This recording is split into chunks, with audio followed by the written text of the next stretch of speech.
ladies and gentlemen. How we doing tonight? Another night of bucco chat. We got Rich on the other side. How you doing, buddy? Good, good. How you doing, man? Well, I got my yard cleaned up. I don't know if you saw the pictures or not on Facebook. I just posted. I did. I saw that. Very impressive. Yeah. Anyway. Yeah. Anyway, that snake. We didn't find it, but it's got to be about 6, 7 feet long. Well, gets rid of the rodents though, the rats and all that good stuff. I didn't see any. I haven't seen any, so I guess it was doing its job. There you go. I don't know. I don't know. Whatever. There you Whatever. go. So, That Rich, was as you saw on the cover of the YouTube page tonight, I just have a wallet that's open with no money in it. That's what I feel is going yeah. on here. We're told we have an open wallet and or trade agency, and all of a sudden, kind of pulled back a little bit. Well, but did you see what I tagged you in earlier today? That Yes, the Pirates are in talks to trade for Taylor Ward. I'm excited. He's not batting. I mean, he's what I see 239, 333. Just another guy, Rich. I mean, Well, you could say that, yes, but he does provide some pop. the guy Um, up is 6'7", batting the living shit out of the ball right now, and down in the farm, 359, 559. The guy's on fire down there. The outfielder, what's his name? Lance Rock. Anyway, it looked to be a 3-for-1, and we would lose 3 prospects. But that was the only one that really caught my eye. Was oh man, I had it pulled up. I tried to memorize the names, but I just had too much stuff to try and do today. I'm gotcha. sorry, I didn't memorize names today. Well, and I can understand. I mean, obviously, it's going to cost prospects. Um, but whenever you go and you do that, I mean, you have to look at who the prospects are. Um, and is this guy is he better than anybody he would replace? Is he better than Sawinski? Yeah, right now, yeah. Is he better than Michael Taylor? Yes. Is he better than Edward Olivares? At this moment, yes. So, granted, he's 30 years old, um, but that does give you a little bit of extra experience out there too. And he's Um, 26. hmm? Taylor Ward is also under contract till 26. Right, right. Now, but So, what is this? I gotta look him up. I'm sorry, Rich. I gotta figure out this guy's name. Sorry. I don't oh, you're unless talking you have. about the prospect? Yeah. Yeah, that's what I'm looking for right now. Um, but I mean, when you look at and let's see, they're talking about. Well, see, according to Filipponi, who Pony is a pretty solid source from 93.7 The Fan. He's Troy saying that they, huh? Troy Blanco, first baseman, Okay, outfield. He's 6'7". He is batting, like I said, he's batting pretty much lights out down there. let's see, Pony doesn't have him in there. Pony has Alika Williams, Mitch Jebb, and Mike Burrows. Williams is an infielder, Jebb is a right-handed pitcher, and Burrows is a shortstop. Jebb and Burrows are currently ranked as the 6 and 9 prospects in the Pirates farm system. All right, this is by Zach Presnell at 3:25 p.m. today. He has Taylor Ward, and then they would get Lonnie White Jr., Hunter Barco, and Tony Blanco. Okay. So I get the feeling that this whole thing is just pivoting around who the Pirates would be willing to cough up. Right, that's what I'm getting. Now that you just said Philip, I didn't see Philip on his tweet. But the other thing that I'm looking at too is there is still that talk out there of Vlad. There's Now, also I know Tellez has played pretty good the last week or so. oh, you're I giving them credit? Oh, you're giving them credit? never not give him credit when he plays well. That's one thing I would hope you've learned about me over this time. And I know it hadn't been that long. I will hammer a guy when he deserves it, but I will also give him props when he deserves it. Tellez Well, played every first the other night that a lot of Gold Glove first basemen wouldn't have made that diving play down the line. There's a lot of Gold Glove first basemen that don't make that play. And he's hitting well right now. What's he going to do this coming week? a lot of my Milwaukee fans said the league starts slow, but watch out for that. Near the All Star time and go. That's whenever he gets really hot. So I'm going to I hope listen he to does. people where it came from because they knew what they were giving away. Well, and I hope he does. And worst comes to worst, he's a DH. You say you bring in a Vlad or a first baseman, he's your DH. We can't say the man can't run. He scored on that double the other day. That was pretty amazing. I think it's a case of when he absolutely has to, he can get the refrigerator off his back. But he's like me. They timed me with a sundial when I ran. So, and he's pretty much the same way. He's not going to be challenging Michael Taylor in any foot races anytime soon. No, not a lot of people are. Valid. I don't think he'd be challenging Kutch in any races anytime soon. I Speaking of that, since you went there, did you see Tyreek Hill ran that 100-meter the other day? Hmm. He, the cheetah baby. He blew everyone out of the water. I'll tell you, he's a bad dude, man. Some of these wide receivers that have come through the NFL in the last, say, 25 years, I mean, a lot of people forget how fast Megatron was because he made it look easy. He was 6'5", but he ran like a 4.3 40. But those long strides just ate up ground. Um, Tyreek Hill, you're 100% right. I mean, he flies. Deshaun Jackson, when he came into the league, he could go. Some of these guys, a lot of them are track stars that want to be football players. Then you got those guys that are football players that really could be track stars. Right. Wasn't Tyreek Hill a track star? He was, but he was a football player that Right, but just happened to be a track star. Huh? yeah, I thought he did both. Yeah, yeah. But he has even said he was a football player that just happened to be in track. Um, but hey, could he have been an Olympic sprinter? Oh yeah. I don't think there's any question of that. But I mean, I Um, don't know if you remember when like guys like Willie Gault and Ronaldo Nehemiah, guys that ran the Olympics, tried to go to the NFL and they did okay, but it was like, it wasn't really their thing. If they got in the open field, forget it. But you get a guy like a Darrell Green. I know it's the other side of the ball, but Darrell Green in Washington was the fastest man in football for how many years? In the early oh, mid '80s. didn't he win a 40-yard dash against a wide receiver in like one of the Pro Bowl events? Yeah, And he was well retired.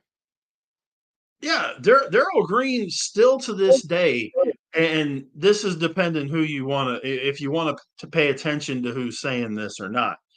But from what I have heard from several sources in Washington, he can still run a 4.6, and the man's 50. That's pretty damn sick. Yeah, I mean the dude was just straight out fast. I never really understood why. I guess it's that thing of there's a reason why they're defensive backs and not receivers. But he had good hands. He picked off a ton of balls. So I'm not real sure why he never did end up as a receiver. He played corner in college. He was never a receiver even in college. Maybe he just didn't like it. Maybe so. Maybe so. But he played Texas A&I, and he was not the biggest dude in town, but and arguably the best defensive back of that time frame.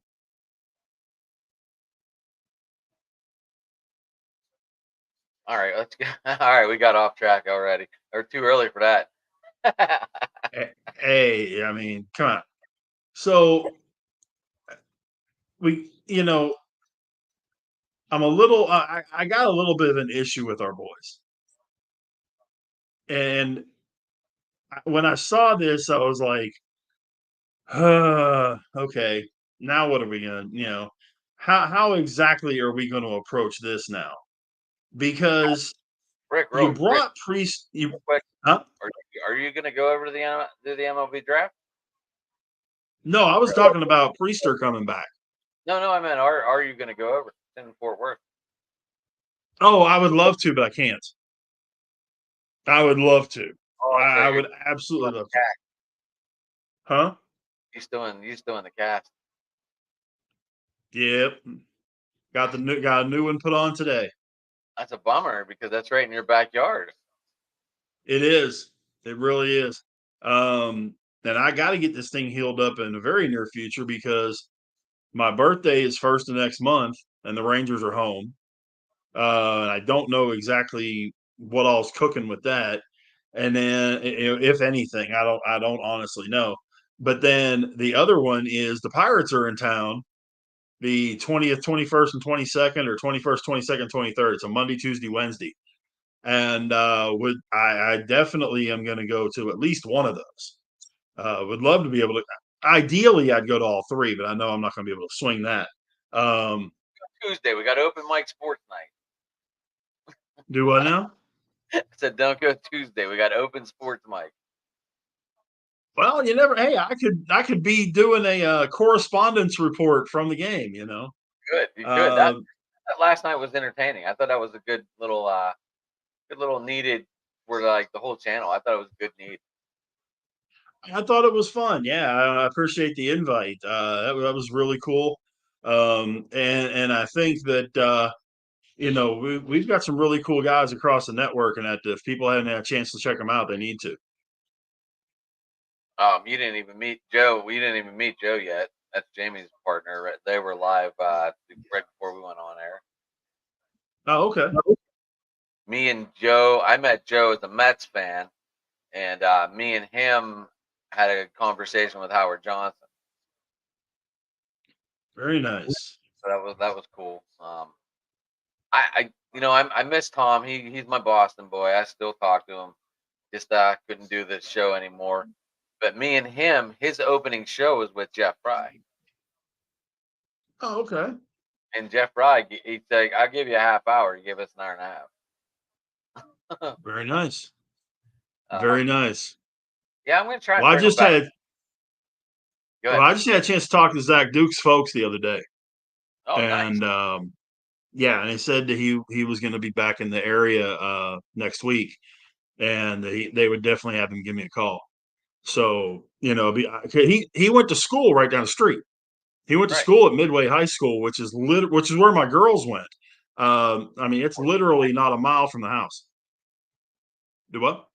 Number 54, Zach Duke. One more time. I'm pretty sure he was 54, right? No, no, no, no, no, no. Duke wore 38. All right. Research. I thought it was 54 for some reason. No, no, no. 54. Shoot.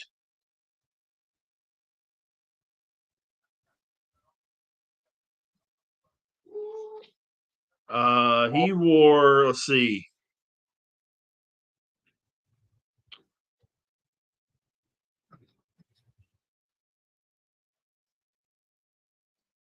It's showing everything but that, not but his Pirates number. I see that. Huh.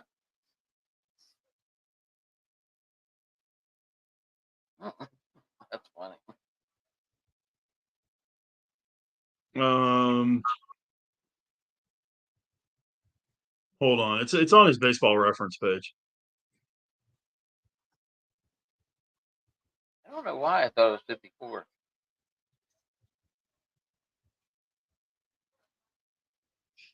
No, it was 57. That's what it was. Now that I'm John thinking about it. John Smalley's old number. If I remember correct, now that I'm sitting here thinking about it, because he was in the high 20s, low 30s, everything else he did. But if I remember right, 57 for the Pirates. He played for 10 different teams. 59 in Milwaukee. Yeah. But then he was 30, 30. I'm sorry, 29, 30, 30, 32, 32, 33, 33, and 19 in Yeah, his other 8. let's see if we can get Zach Duke to pop in for a little bit. I'm in. Yeah, I'm gonna do my best. See what we can do as far as him. And I'm also working on oh goodness, Kip Wells. Yep.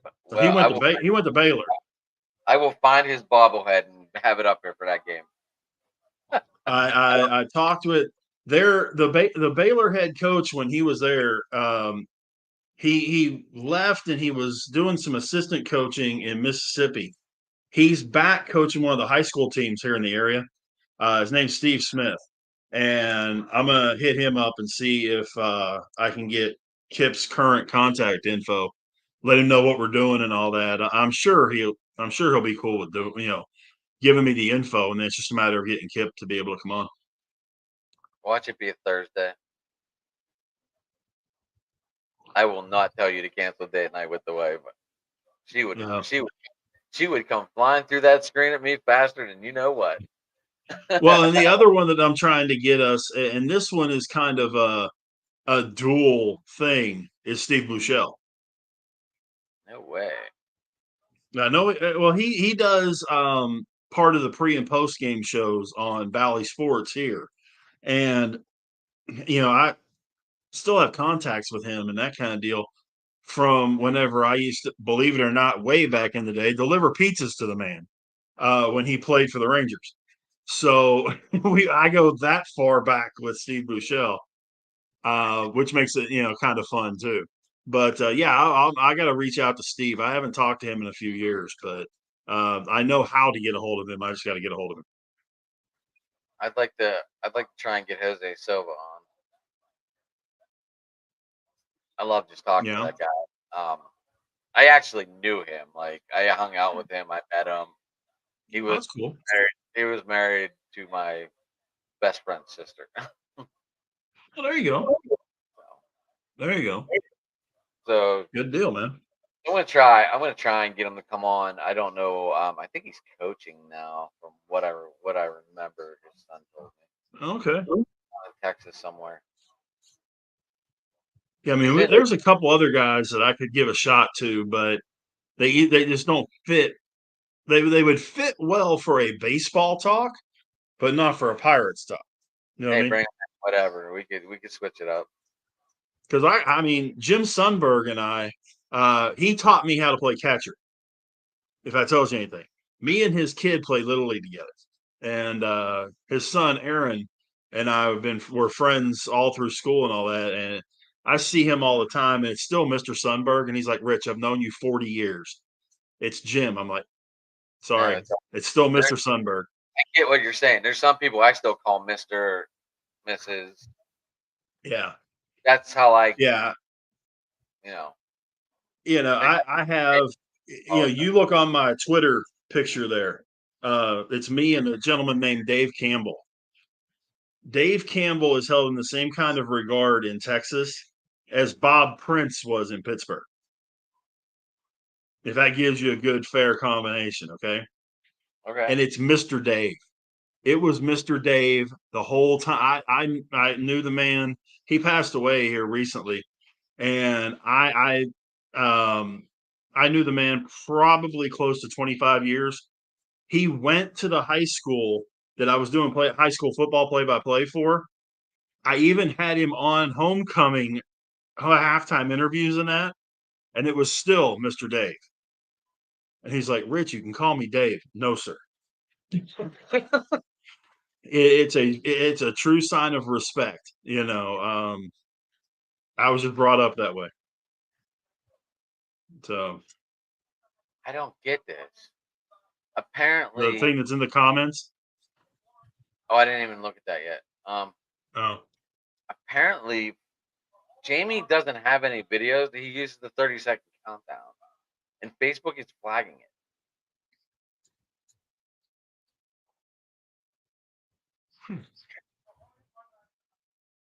I don't know. I don't have any answers. I didn't know unless it's that beat behind it. That doo-doo-doo-doo-doo-doo-doo-doo-doo. I don't know. I don't really know. Who's in our comments? Well, it was just a spam thing. But yeah, I mean, if he wants me to, I've got a bunch of imaging that we use for the radio station. I mean, I could send him folders of, by the way, Skittles sparkling water. I highly recommend it. Um, but What? What? What? Hold that back up. What? What are you showing? Raise it up a little bit. That way we can see the Skittle part. Look at this crap. Skittles rainbow flavored it's water. not, they don't call it Skittles, but I swear to you, go to Walmart, buy a bottle, drink it, and tell me it don't taste like Skittles. Look, we used to make this thing called Skittles too. As you empty the Mountain Dew bottle to the first part of the top of the where the sticker goes Mm-hmm. around, then fill it with Yep. vodka, then put punch in the Kool-Aid Right. punch, tropical Right. punch, mix it, tastes just like a Skittle. Even Yeah. if it didn't, it was damn tasty. Well, I I don't do real well with regular water, and I'm working on losing the weight and that kind of deal. And I don't drink pop, um, hardly at all. But so I drink a bunch of these sparkling water things that they have at Walmart, and they're like 78 cents a bottle. And they got 15, 20 different flavors. But my wife walked in with this, and I was like, oh. So I tasted it, and I kid you not, it tastes exact. Go get you one. Promise. If I'm lying, I'm dying. Tell me next week if I'm right. I don't even go to. That's the problem, Rich. I don't go to Walmart. I can text. I can You a text. giant eagle guy? I don't food shop. I work in a restaurant and I live by myself. Oh yeah. Sorry, Rich. I don't. I drink water out of the pop fountain all day long. Yeah. Even though Yeah. today was one of those weird days for me. I didn't drink a lot of water today. That's why I'm probably wound up. Well, that's one of the things about these. They're 78 cents for a 1 liter bottle. And my mother-in-law, and I'm going to throw her under the bus for a minute. She drinks Sprite Zero, and she drinks that stuff like a fish, dude. This And I'll Sprite bet Zero you she goes through. I'll bet because she goes through a 2 liter a day. I guarantee it.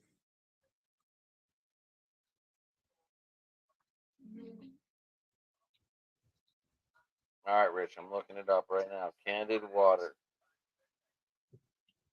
Yeah, it's called Candied Rainbow. You talking about this? We're doing a plug for Walmart. Horrible. Not the first time I've done such a thing, but Oh my gosh, the clearly Canadian sparkling water. Now I'm back in the '90s. oh yeah, oh yeah, the little blue glass bottles. Yeah, we used to drink them Heck yeah! up the cottage like nothing. Oh yeah, the cherry ones were the best. I like blackberry. Hmm. No, the blackberry was good. Then they had that cherry blackberry too. I don't remember that one. Oh yeah. Although, if we're going that far back in the day, were you ever a Zima guy? Only if I could drop Jolly Ranchers in it. Okay. I What we needed. used to do, I could not drink. it, what we used to do, and it sounds kind of if you think about it, but it really worked out good. We carry a pack of Kool Aid with us. Okay. The powdered Kool Aid, and you put about a quarter to half a pack in there. Changes it right like that. Okay. All right. I will. Yeah, I think I tried drinking this. I tried drinking that stuff straight once. No, done that. no, no, no. All right. Anyway, very interesting. Now we're promoting alcohol. I love it. Um, makes me want to go make a drink. I am drinking Orange Crush, and I think I do have some whipped cream, um, vanilla pinnacle vodka up on top of the fridge. They have an orange. They have a dreamsicle in this stuff too. Have you ever had an Orange Crush on the Eastern Shore though, like in the Baltimore area? No, is it different? They have a drink called an Orange Crush out there, and it's. I'm trying to remember exactly what it is now. It's orange juice, rum, triple sec, and something else. No. Phenomenal. It tastes like Fanta orange. If you like Fanta orange, it tastes just like Fanta orange. Oh, I could drink those about a gallon. So I ran a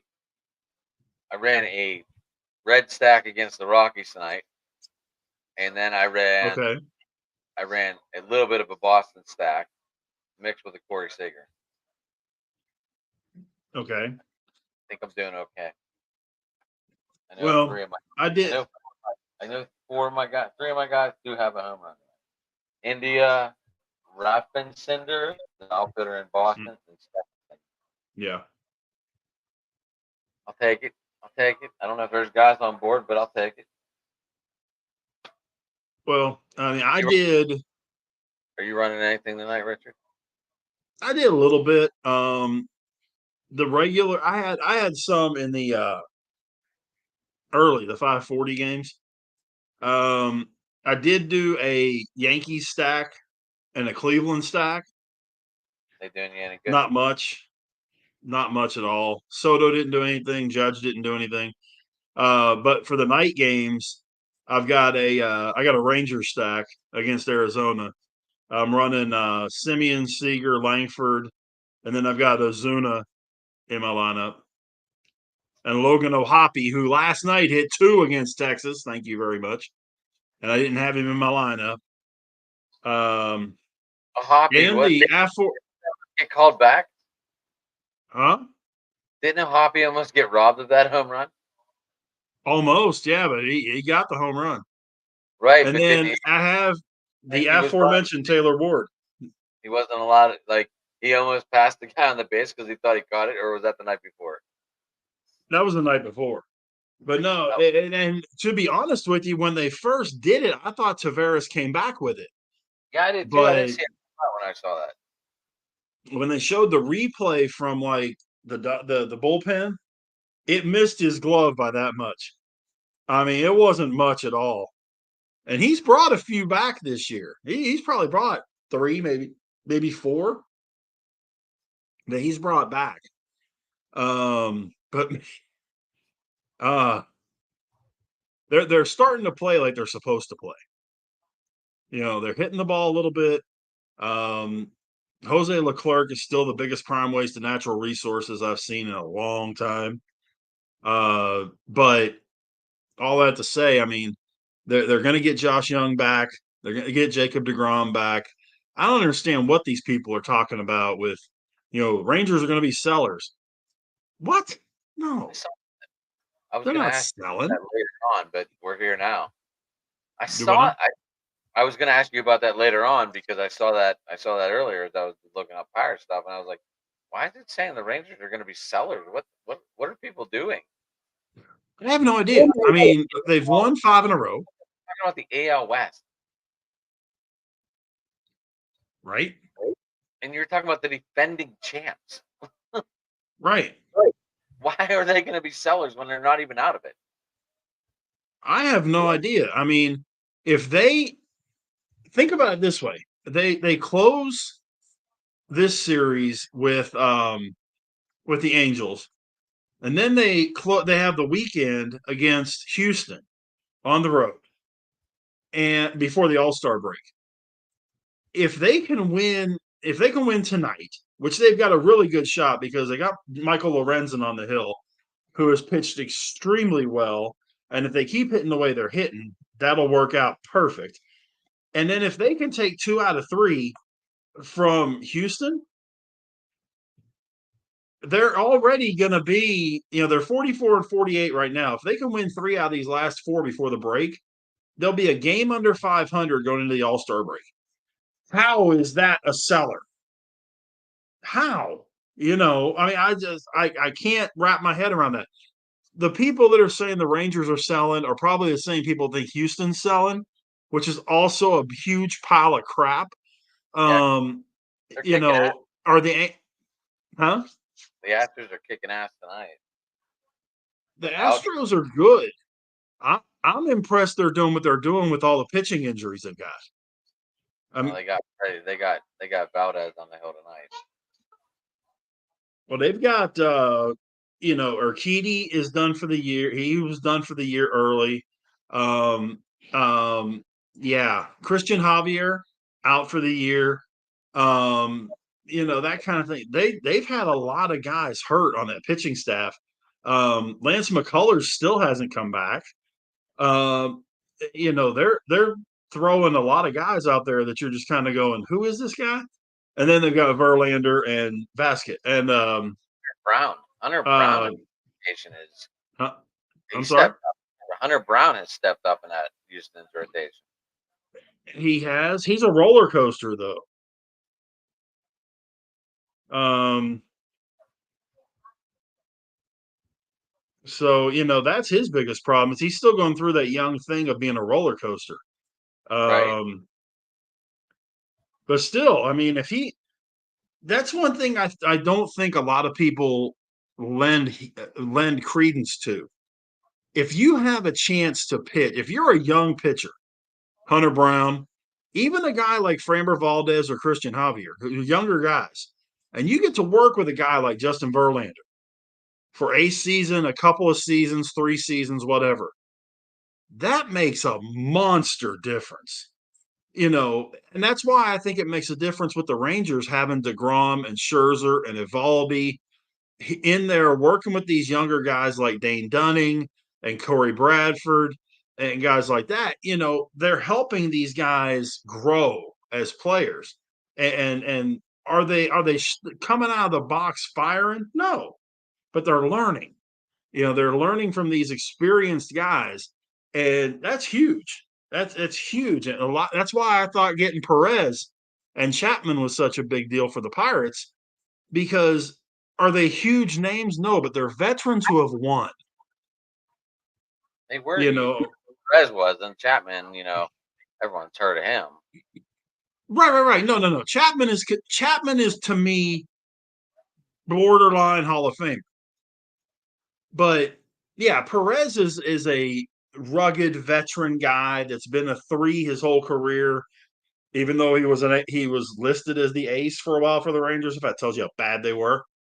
Um, but that experience that those guys have gotten and can spread to Jones and Falter and all these other guys, Skeens and all these other guys, all that experience, all those, hey, I've been through this. Here's what's going to happen, and when it does, here's what you got to do. You know, it's kind of like a parent with a kid. Okay, all right. You don't want them to make the same mistakes you did.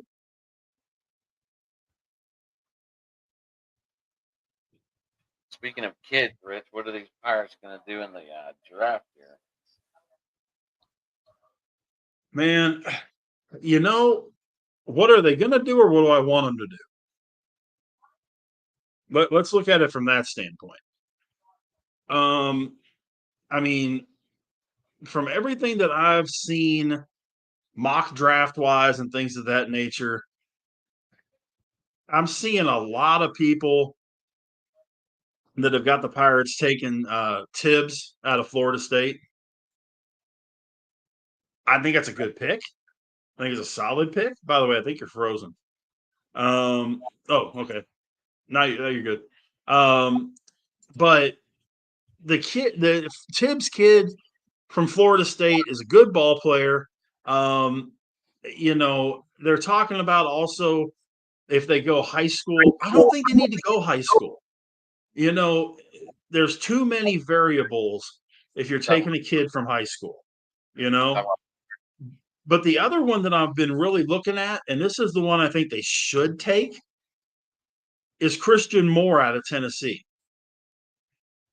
He's a second baseman, um, solid hitter, and he's one of those guys that you know he's not the top of the draft, What but about he's a Weather? guy that's going to be a really good second baseman. There's a lot of comps to Michael Young. There's what about JJ Weatherholt? Plays second and short out of West Virginia. I think he's gone by the time the Pirates pick. I mean, I've seen mock drafts where he went one, but I haven't seen any mock draft that he didn't go top five. So I don't think the Pirates are going to have a chance at him. I would love to see him go to the Pirates, but I don't think he's going to drop to nine. I don't see any unless they find something physically that drops him a little bit. I don't see him getting to nine. You think Nick Kurtz might drop the 9? Do I think who? Nick Kurtz, first baseman out of Wake Forest. Maybe, but I doubt it. He's Are you, another one. is this your Here's here's is this your high school here's prospect, Connor Griffin? yeah. Well, I mean, Connor Griffin is probably He's uh number 9 overall pick. he's probably the number one overall high school player. And here's what ends up happening. And you know how like in the NFL draft, you see a run on receivers or a run on offensive linemen or something like that. I think if you end up seeing a run at the very beginning of the draft on high school players, then you very well might see a guy like Weatherholt or like Kurtz drop to the Pirates. If it starts out college, I don't think you see a high school player picked in the top 10. I really don't. Because I think that teams are starting to realize we need guys that have a little more experience than just high school. And the Pirates have been a very good example of that, which is why I like them either getting Tibbs, maybe if they can't get a hold of Tibbs, who is an outfielder, Christian Moore, because that's positions of need. What if Braden Montgomery's sitting there, outfielder out of Texas? Oh man, at A&M. You've seen what Wyatt Langford's doing in Texas this year? That's him. Braden Montgomery is Wyatt Langford this year. I really think so. I've seen several at my grands. If you hear my grandson's playing in the living room, but I've seen a lot of mock drafts that have him going to either the A's or the Rockies at 3 or 4. The A's can build around him. You know, that's why I'm kind of curious what the A's are going to do at the trade deadline. Do they get rid of a Rooker or a Blade? Do they go to Vegas empty-handed? Is that what you're asking? Well, not necessarily going empty-handed, but do they do that They're going to play in that and college. then come in with a AAA team? Do what? They're going to play in that college field, right? Uh, well, there was talk they were going to play at the AAA field where the Which is 51s play. But I mean, if you walk in there with Miller, the reliever, and Blade and Rooker, and if they get this kid in the draft, and they come in with 6, 8, 10 quality young guys between pitchers and hitters and position players. Maybe that's the way they're trying to approach this thing, as almost like an expansion team. That, okay, yeah, we're going to be really young and we may be really bad for a couple of years, but we could build this into something. Um, maybe that's the approach they're trying to take because when you've got kids that young, their salaries are next to nothing. Right. And you build into it so that way when you get the new stadium, these kids have got 3, 4, 5 years under their belt. Bring in a couple of veteran guys, and now you got something to put in front of the people. Are they going to keep the Vegas A's in the AL West? Yeah, as far as I know, yeah. I didn't know if they were doing realignment or not. Well, no, because from what I gather, they've been talking about if and when they do the expansion, that one of the teams would be in Portland. What? We have a interruption here. We take this break to say hi to Adam. Hi, buddy. Say hi, Adam. You gonna wave? That's enough. Are you leaving? Is it time to go bye bye? No. Okay. He's just making his Go get daddy, buddy. My grandson Jackson, folks. Right. Today is Skipper Grayson's birthday. My son turned 9. Oh, happy birthday. Happy Yeah, birthday, man. little So dude. Jackson will be 3 at the end of this month. Oh, birthday time. Yeah, the 27th. Nice, nice. And he's So back.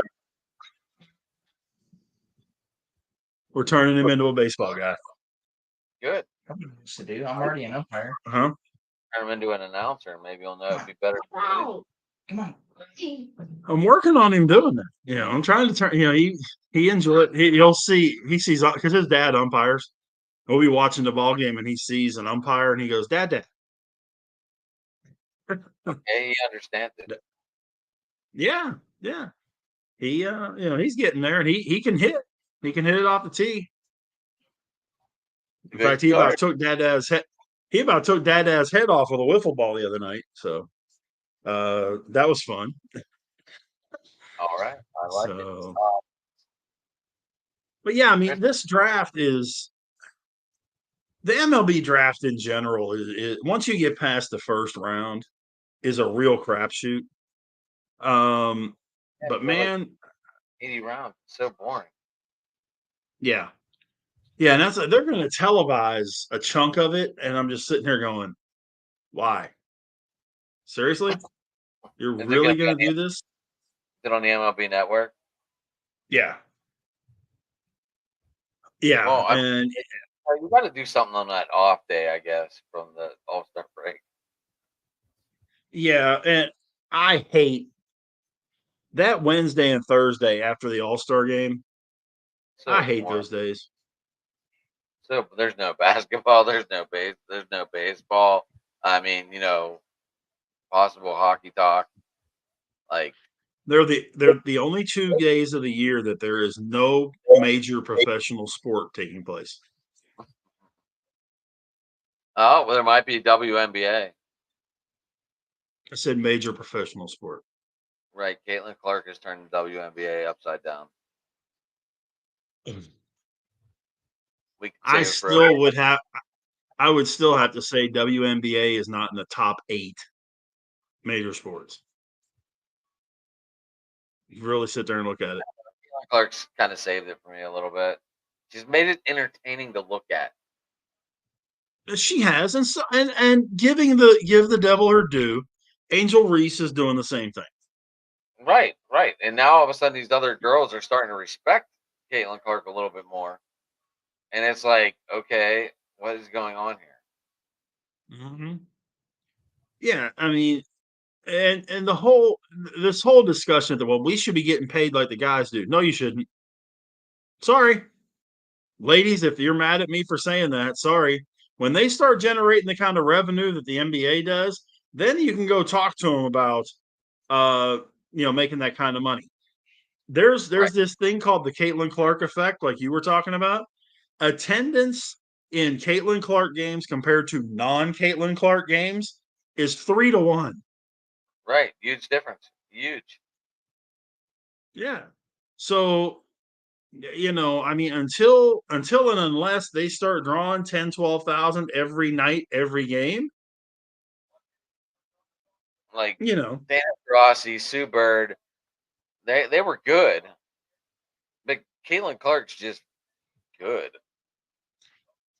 they were good in their way at that time. Diana Taurasi could shoot the lights out of the building. She could do that at Connecticut. She probably was doing it in high school. She can do Oh, that. Uh, I'm not saying they're bad players. Just Caitlin Clark kind of taking this to a whole new level. yeah, she has, and she's almost been she's almost had like a Steph Curry effect on the league with the way she shoots. Where she will shoot from anywhere and Yep. make it. Um, but she can also help her team. She plays solid team basketball. It's not all about her. Um, and you're right. I mean, she is having a major effect. Probably the biggest single impact on the league since Brittany Griner. I'm not even getting into this, but Brittany Griner didn't do shit to me. Size was the thing there. I don't know. I'm not a fan of her. Hey, I covered her for 4 years. And okay, I mean, when you're playing, I guess the proper term in this case is women against girls. It's a little different discussion. When you're minimum 4 inches taller than the biggest player on any other team that you're playing, and it doesn't hurt much that you have an All-American point guard in Odyssey Sims getting you the ball. Yeah, you're gonna have that kind of an impact. I just was never a fan. Like I wasn't either. I covered her, but it doesn't mean I was a fan. I'm gonna give my Now I was honest an opinion. Odyssey Sims fan. Hmm? I'm just gonna leave it at that. I wasn't a But I do want to see how the WNBA takes the momentum that they've gotten from this season and how they grow it. What does the league do next? fan. Or are they gonna blow it? Because you're not gonna have Caitlin Clark and Angel Reese come out every year. That's just not gonna happen. They've Yeah, got some really good players in the league. was this story built through the college ranks? Yeah, This rivalry started back in the college days, and it just grew and grew, and now we're here. right. But they need to do more Gonna meet in getting another. these other really Champ. good players that they have in the league out there. I mean, I would. I know it's not supposed to be sketched, but I wouldn't have them two meet in the world in the championship this year. They can't. They're in the same conference. I'm just saying if they could. Yeah. But I That mean, way, if they would start pushing Asia Wilson and other players like that, like they're pushing these two, I think people would see that there's a lot of really good players. Yes, Caitlin Clark and Angel Reese may be close to the top of the food chain, but there's some really good ball players out there.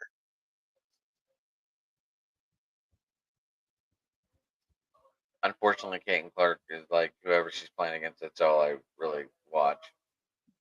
Here's the problem: Chris. I don't have basketball around me except for the Pitt Panthers. That's all I have. I don't have any professional teams. I either have to cheer for the Sixers or the Cavs. Um, college, I guess Penn State being 3 hours. I guess Pitt's the closest. I grew up in Pittsburgh. I should be a Pitt fan, but I also grew up a Penn State fan. I never grew up in that rivalry of hatred. Oh wow. Yeah, that's tough to do. I mean, guys my age, that's very tough to do. You can't. That's like being a That's like being a Cowboys and a Redskins fan, or a Steelers and a Browns fan. Pitt, Penn State, no. That's like Pitt and West Virginia. My mother is the only person I know that is a fan of both. But when it comes down to Pitt playing West Virginia, she pulls for West Virginia. Right. This is Johnny Mitra. He talks Cleveland with us. Been on vacation for a couple times, but Johnny talks Cleveland. A really good guy. Just checking in. Thank you, Johnny. Very cool. Um, Go Bucks. Whew.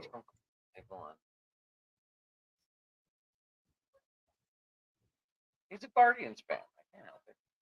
Do what? He's a Guardians fan. But he's also a shitty Browns fan. Oh, well. Nobody's perfect, right? Right. I'm not perfect because I'm a Steelers fan. To him, in his eyes. Oh, you know, us. Hey, the true blue fan is what I'm 100% behind. Whatever your team is, whether it's Steelers, Pirates, Cubs, Diamondbacks, Falcons, I don't care what it is. If you're a diehard for your team, I'm okay with you. I may give the Cowboys a consistent and persistent amount of crap on a regular basis, and I enjoy doing every second of it. But I can at least respect the true Cowboy fan, too. Are you aware they put up the most points in the regular season last year? Okay. Are you also aware? Are you also aware that there are a fantasy stack? Cowboys are a way to go, unfortunately. Well, unfortunately, but are you also aware that there are people who are going to have grandkids this year that have never seen the Cowboys make an NFC Championship game? Listen. When it comes to making money, you got to live where the highest points are. I don't care if they win Super Bowls or not. I barely play fantasy football in the playoffs. Playoffs. Well, but you know what I'm saying, especially when you're living here in Texas. Right. You've got, and nothing would make me happier outside of a Steelers win of the Super Bowl than to see Houston win one. Because all the Cowboy fans that have been doing all this squawking and crying and all this complaining are going to watch the other team in Texas hoist that trophy before they do. Is it that time? Come here, buddy. Okay, it's that time. It's somebody's bedtime. Come here, buddy. Say bye to everybody. Ooh! Say goodnight to Adam. Wave night. Say goodnight, Adam. Give me a spider web. Spider-Man. I get hugs? Oh, come here. Give Gramps hugs. I get hugs. Love you, buddy. Come on, you be good for mommy and daddy, okay? Yeah, what does that mean? Be good or be good at? There you go. Deuces, mate. See you later, man. Oh. Right. That little dude. He's about to turn 3, and he's about to grow out of toddler socks. He's having another growth spurt. Of course he is. They're kids. Well, what they do, they grow up. They don't stay that size forever. Oh, yeah, but I mean, he plays with the kids that are like his age, and he runs into rich mode where he's head and shoulders bigger than everybody else his age. Nothing wrong with that. Nah, not a bit. Not a bit. I've just told my daughter on a few different occasions, I said, you see the boots I'm wearing? She said, yep. I said, I know where you can get some for your son. Because I wear a size 17 shoe. And he keeps going like this. That's where he's going to be. But he is a trip. So that's our little man. I think we need another starting pitcher. I think Perez is done. I'm not saying that he is. I mean, he just seems to get shelled every other outing. That's not good quality starting. Right. No, you're right. I mean, here's a question for you.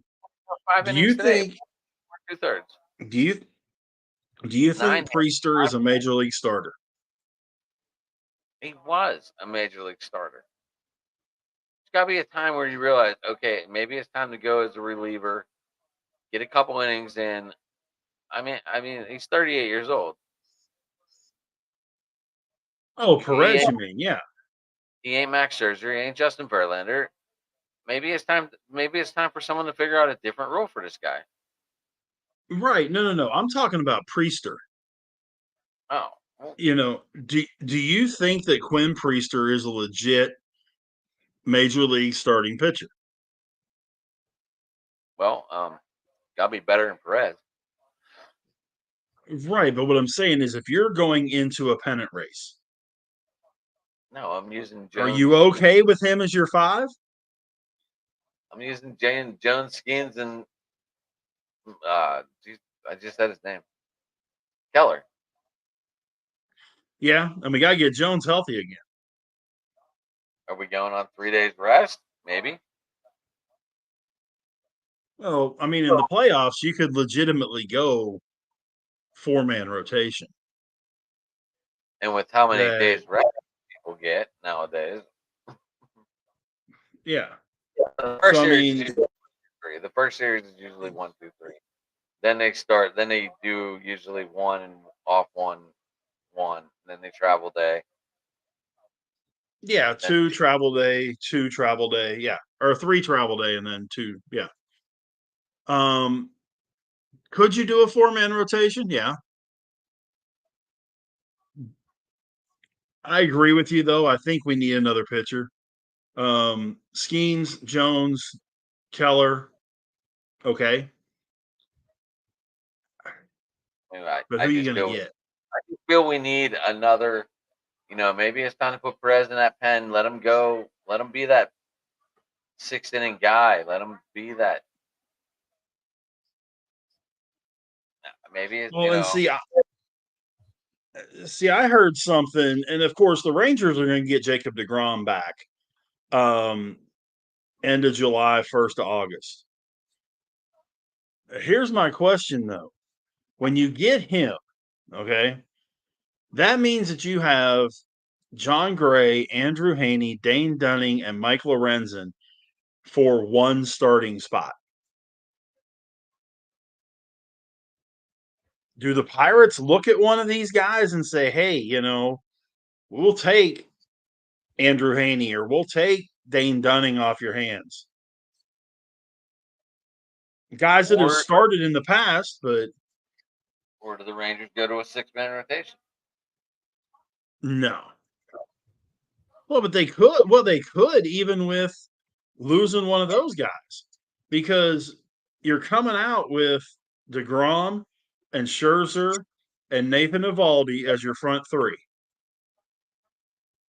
And then you go, you got Lorenzen, you've got Gray, you've got Haney, you've got Dunning, all of which are starters. So you've really got 7 starters for 5 spots.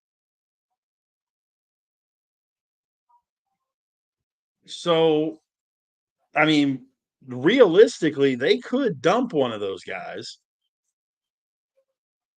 I'm not quite exactly sure. Well, they could use a new backup catcher because Andrew Kisner is horrible. Um, but I just don't know what they would. I mean, bullpen depth maybe. But what would you think about one of those guys going to the Pirates to be that 4th starter?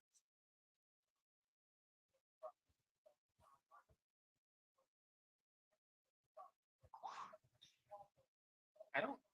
They're all one year deals, right? Say again. They're all 1-year deals, right?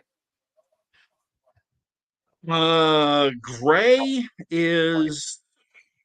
I think Dunning's the only one that's under till 25, right? I was gonna say I think Gray and Dunning both are good through next year,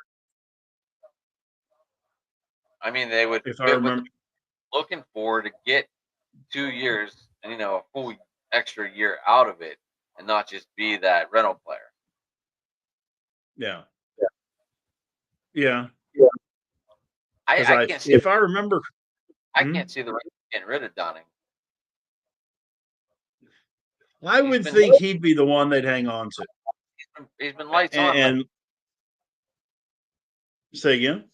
He's been lights on lately. Well, and he's been solid when he's been in the rotation. He's not a top of the rotation guy, but with Evaldi and DeGrom and Scherzer, you don't have to be top of the rotation. You can be the number 4. And they've got Cody Bradford who's sitting out there. It's supposed to be back in August. So that gives you another starter that's going to be coming in, and he's a lefty, which definitely makes a difference because Scherzer's right-handed, DeGrom's right-handed, Dunning's right-handed, and Evaldi's right-handed. So you kind of need a lefty in there somewhere, which I think is the only reason why Haney is getting starts. Uh, but you get Bradford back. I can't believe I'm actually saying this, but the Rangers might actually have too much pitching. Could they send some of that to Pittsburgh? Sure. We could use it.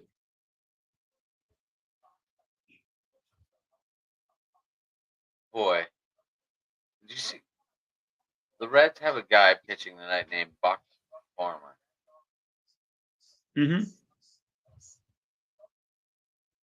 I didn't know. I don't know. I don't know about that one. But here's What the other about thing, him? right? Frankie Montas, even though he got a little shelled tonight, gave up 5 runs, but they let him go 7 innings. I don't know if the Reds bullpen was hurting or not, but he gave them 7, which is kind of unheard, giving up 5 runs. Right. Sorry, Yeah, you don't hear much about 7 innings coming from pitchers here right. currently. It caught my eye, so I figured I would talk about it for a minute. But Well,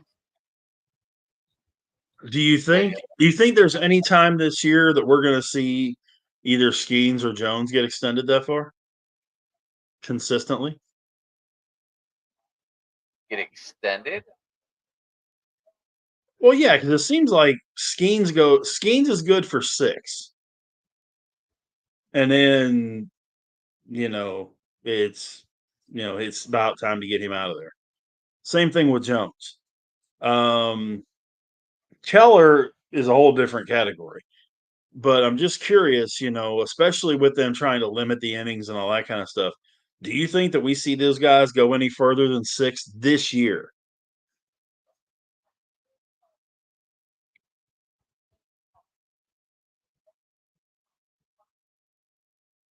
I really think we're gonna have to wait and see where we are. Okay. But do I think they could go 6, 7, 8? I think they could.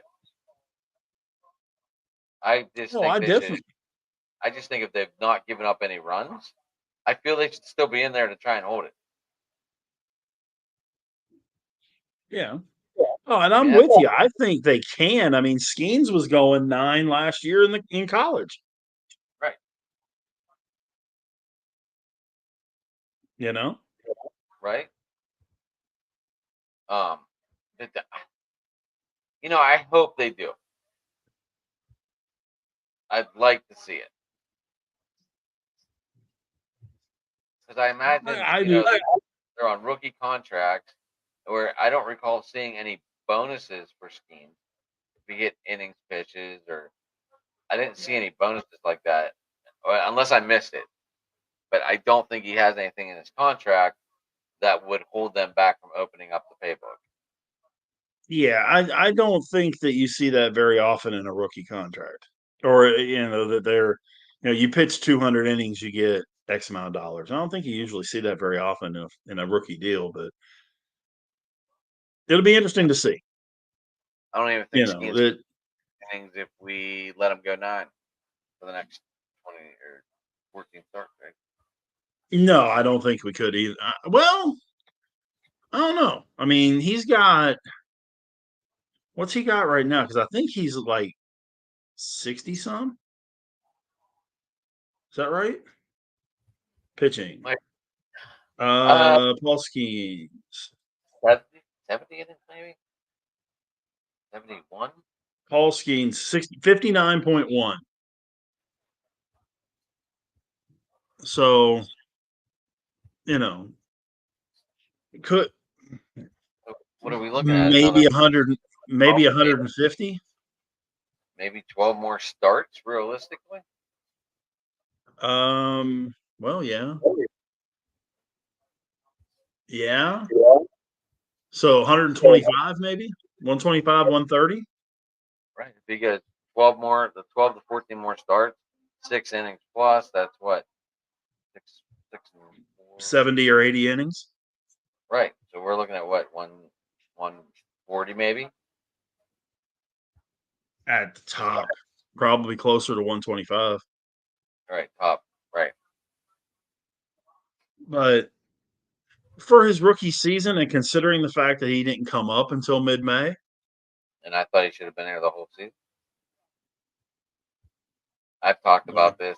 I'm gonna, I'm gonna. I said it. I think he should have been on opening day roster. well, and I mean, you're not the only one that has said that and has agreed with that. I personally agree with what the Pirates did with keeping him down there for a little while, just because of what I've seen guys do that have come straight through. It's different with a hitter. You know, Wyatt Langford didn't spend 1 second in the minors, but it's different with a hitter than it is with a pitcher. Um, so did he lose what? He probably lost 5, 6 starts, give or take. Probably Yeah, 6. about that. So, that there's another 35, 40 innings that he would have had, which would have put him in that 160, 170, 180 range. Oh, I mean, you got to remember too, they weren't letting him do shit down in Indianapolis. Right. Right. 4 innings, 4 innings, 3 innings. I think what the furthest he went was whenever he faced off against Montas. He went Yeah. He 7. went what? They let him go Did he go 7 out of 6 or it. 7? Yeah. Yeah, you're right. So it's just like, so yeah, we're gonna say anywhere between 125 and 140 tops. Mm-hmm. And that's if they tank and fall apart, they might shut him down early. I said if. I don't, If. but I don't think they do. Really? I really don't think they do. I mean, I sit here and I look at the schedule that they've got for the next couple of, for the rest of this month and next month. And I'm going, okay, I can work with this. They've got 2 more. They have tonight and tomorrow against Milwaukee. They're losing tonight 5-0. But they've got tomorrow. Then they got 3 in Chicago before the All-Star break against the White Sox. So, I mean, 2 out of 3 should be a gimme. All 3 should be what happens. Then they come out of the chute after the All-Star break, 3 Philly, 3 St. Louis at home, 3 Arizona, 3 Houston on the road, 3 Arizona, 3 San Diego to start off August. That right there, I mean, and then they got 3 in LA right after that. I'm saying this to say they don't, outside of the White Sox, they're right before the All-Star break, they don't have a pushover team the rest of July and heck, until they play the Cubs at the end of August. They've got about 6 weeks of playoff contending teams. That's where we're going to find it out. I don't know that are they going to go 500 during that time frame? I hope. And if they go 500 during that time frame, I think you could legitimately say they're still playing for a playoff spot. because they're Rich, 3 under right now. I'm glad you're okay, but was the hurricane close to you? Just so people can get a feel where you are exactly. Was what now? The hurricane. Oh, it hit when it came through.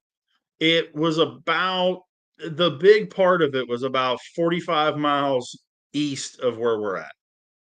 Dude, From where we are to where it hit the coast, it's about 5 hours. 5 hours southeast. and that's why we had a lot of shark bites over the 4th of July week because that hurricane was out in the sea, out in the ocean. Hmm. Yeah. Yeah. See, when stuff like this happens, that's when people really understand how big Texas really is. Because you can go from the southern point of Texas to the northern point of the panhandle, and it's just like going from Dallas to Pittsburgh. Right, the state's big, and that's why you can do 75 through your state. Oh, 85 through a chunk of it. Real, I didn't. I was I rode through the top part. Yeah, I I mean know. there's a lot of the like, you're going 75 through cities. But toll roads and like when you get out in East Texas where there's miles and miles, or I'm so East or West Texas where there is miles and miles of nothing, it's 85. It's you, tumbleweeds, and coyotes. Even if it's not, you're still gonna do 85. Oh yeah, yeah, because state troopers around here, they'll spot you 10. If you're 10 over on the interstate, if you're 10 over, except now there is a massive exception to that. If it's construction or if there's an emergency vehicle on the shoulder of the road, state law, you have to either move over a lane to the left or you must decrease your speed by 20 mile an hour. You must be 20 under the speed limit Okay, because that's good there's to know. been so many accidents and that kind of stuff. All But right, yeah, they're good, pretty lenient 10 over. good to know. Yeah, I had fun. Like I thought the wildest part was though whenever I was going out of Texas into Arizona or New Mhm. Mexico, how you saw the end of the Rockies and there's still snow up there and it's 100 like 10 degrees on the ground. I thought that was one of the coolest things I've ever seen. Yeah, it's pretty neat. My daughter is stationed out in Tucson, Arizona, getting ready to go to Italy on her next deployment. And yeah, she said the same thing. It's pretty cool that she gets around those mountains and she hikes a lot. So she gets to going up in the mountains and it can be a 30-40 degree difference just in a couple of miles of hike. Yeah, I thought that was. I was like, the person I was with, I was like, "There's snow on the mountains right now." And they were like, Hmm. "What?" I was like, "Yeah, there's snow." So when we get Yep. closer, take pictures because you're in 110 down the ground and there's snow 5,000 feet above you. Yeah, you're But yeah, right. that was pretty cool. Like seeing the end of the Rockies. That was. I don't know. It was just weird to me, but whatever. Um. Anyway, I'm scared to look at my fantasy team because I know I'm not in green. Now Seager's up right now. Oh, I need a bomb right now, Rich. Yeah, we do because the Angels are up 4-0. Mickey Moniak hit a 3-run shot. Who? Mickey Moniak. Oh, get in the gap. Get in the gap. Ah, crap. Held up.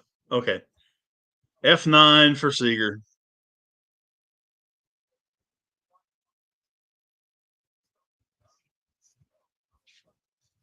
But I got so do, 117. I got 117 points right now. that's pretty I'm in, good. I'm in green on DraftKings. Yeah. Oh yeah. Yeah, my Yeah. best one. Who has my zero? Corey Stinger. Oh yeah. Yeah, my best one. Let's see, where am I at with this? I've got on my late games, I've got 32. Eugenio Suarez went deep for me. But yeah, I'm not doing great with it at all. So Well, this is kind of breaking news. what's Jordan that? Alvarez got removed from the game tonight. Yeah. Hip is apparently due to right hip tightness, which that hurts Okay. me. That hurts me because I lost points. Yeah. Yeah, it Oh, doesn't look like we're gonna hit on FanDuel unless Corey Seager does some damage. yeah. Mine is pretty well shot right now. And the bad part is I've got Ozuna and I've got Seager and I've got Ozuna's got 2 points. Seager's got nothing right now. So, but Remember to are fill out your you golf. are do what? Remember to fill out your golf lines. I only play the golf DraftKings on the majors. Oh, that's it. You don't play it weekly. I don't. The only ones I do weekly is NFL, NASCAR, and MLB. Why not? It's golf. And MLB I do daily.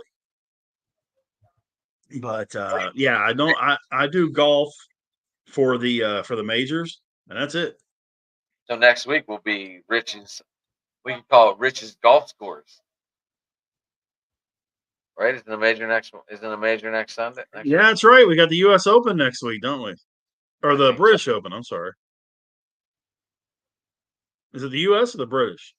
I think it's U.S. because my sister's going to the British Open, and I didn't think she left till the end of September. I mean August. I thought August was the British. Yeah, that's right. I think you're right. Let's see what we got here. The Open Championship, 7/18. So yeah, that's next week. Next week is the British Open. My sister's going. My sister's going to be there. Nice. She got tickets. Very nice. Yeah, next year it's at Oakmont, the U.S. Open. Oh, okay. I saw tickets already, and I don't know if I can afford them. Sunday was like $470, and that was on Groupon. Wow. Yeah, that's what I said. Look on Groupon. Look up U.S. Open. Absolutely Oh, insane. I've never seen the pews though. I do want to see the pews. you want an even better one? I Go just ahead. checked on TickPick. I just checked on TickPick. Gallery seats, general admission gallery seats, $1,129 is the cheapest one For the Open? For the Oakmont? for U.S. Open at Oakmont in 2025. Oh my gosh. All right, let's. What does that get you? What holes? It's GA. It's Gallery GA. All right, let's see how much they are. We're looking at. We're giving away more free advertisements today than I've ever given away. Yeah, I'm telling you. They have a week pass for the gallery that's $1,300 a piece. This is nuts. Are you familiar with what the Trophy Club is at Oakmont? No.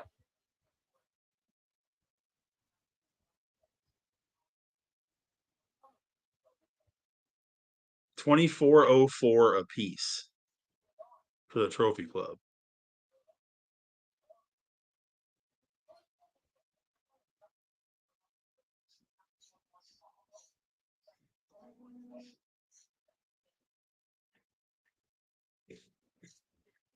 What day were you looking at for that you found 400 and something bucks? I'm really confused right I was going to say there's Thursday and Friday tickets for less than 300 now. that Groupon are has U.S. Golf gal Open week pass starting June 9th. for $42, but it doesn't tell me what it gets. Well, but you got to remember too; those are the practice round days. So getting gallery GA tickets, yeah, I mean, on TickPick you can get Monday for 33, Tuesday for 51, and Right, Wednesday for 52. Friday, But those but are those are practice days. right, but does that get me Thursday and Friday because it's week pass? No, no, it's not a week pass; it's a day pass. I'm looking on Groupon. It says U.S. Open week golf week pass. Right, $42. Yeah. Does that get me the whole week? Does that get me Thursday No, and Friday included? It is part of the week. I doubt it. I don't know. I mean, I would try to find out. I'm I trying don't to. do Groupon, so but yeah, I mean the weekly passes that I'm seeing on TickPick start at $1,100. You know, Monday, Tuesday, Wednesday is like 50 and under. Thursday and Friday are around 250. Saturday and Sunday are a little over 300 each day.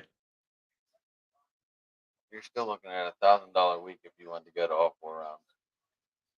To all 7 days, yeah. No, Yeah. just the 4 rounds. Or Saturday, Sunday bundled. Saturday, Sunday, $600 a piece on this. Right, that's $1,200 right there. That's Yep. insane. Yeah. Especially to watch a golf tournament. Right, it's not even guaranteed you're gonna get like autographs. Oh, the autographs and all that what I've discovered, at least from the Byron Nelson and Colonial, you're not getting autographs during the tournament. You're getting autographs on practice days. Those guys, I mean, your autographs on a weekend are 100% crapshoot. If you really want a legit shot to get autographs, you're looking at Monday, Tuesday, Wednesday.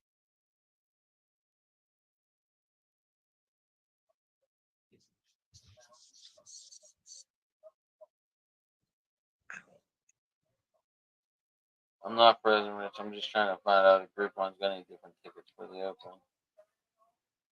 Gotcha. Sorry, now curiosity's gonna kill the cat.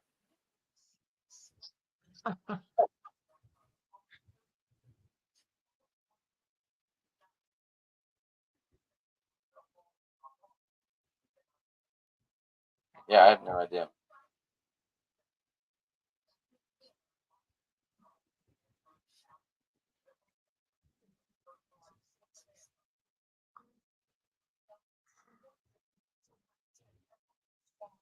Yeah, I'm not seeing it. Like all I saw was those three days tickets. Yeah. But like I said, it says week pass. What is the week pass? Like 42 Yeah, I bucks mean, Thursday and Friday to yeah. go watch Major Open Golf. I'm in. Yeah. Heck yeah. Um, That's why I would do a little more research into that one, but yeah, I'm gonna have. Yeah. Oh yeah. yeah, I would definitely be asking. So But yeah, we know our Pirates are getting beat on. But I seriously do, Rich. I think we need another starting pitcher. I was not a fan of the Martin Perez signing. I just wasn't. I wasn't a fan. I was hoping we could get 500 out of him. I You know. was not, he was already 38. We watched what Flacco did after he threw like 100 balls. He just fell over. Threw all those interceptions against Houston in the weekly playoff game. Mm-hmm. I mean, these guys aren't young. I mean, Flacco came in, he did what he did for Cleveland, opened the door, gave them a great quarterback, so they praised the living shit out of him. And he took them to a playoff game where he fell apart. Yeah. But he took him there. Right. You know. I mean, you talk about hindsight being 2020. How much hindsight is Cleveland going through right now about that Deshaun Watson deal?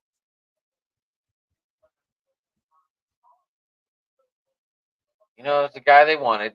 They did what they had to do. Yeah, but what has he done for that team?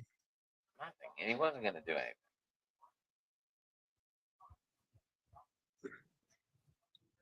I mean, he can't stay on the field, first off. I can't even make that comparison. I Hmm? can't even say what I was going to say. It's very inappropriate. I actually thought about what I was going to say. Well, all I'm saying is, I mean, the guy can't even stay on the field, literally. I mean, he's hurt Right. He just regularly. charges. I don't I know. mean, look, they even went out and signed Gunslinger Winston because they know he's going to be playing. Yeah. Yeah. I was not I laughed at the signing because I'm obviously a Pittsburgh guy, but at the same time, I went if Watson discovers his youth again, he might be good. He might be good a couple seasons. Yeah. I mean, if they got the Deshaun Watson that played for Houston the year before he ran into all his legal issues and that, okay, because he was a stud. He was on the verge of becoming a top 5 quarterback in the NFL. Brandon And Cook. huh? Brandon Cooks was his main receiver. I think Hmm. he had another guy too by the name of Andre. Yeah, that Johnson fellow was He was pretty pretty good. decent for a year or two for him. Yeah. But I mean, But, and he's not old. I mean, I think he's still only like 29.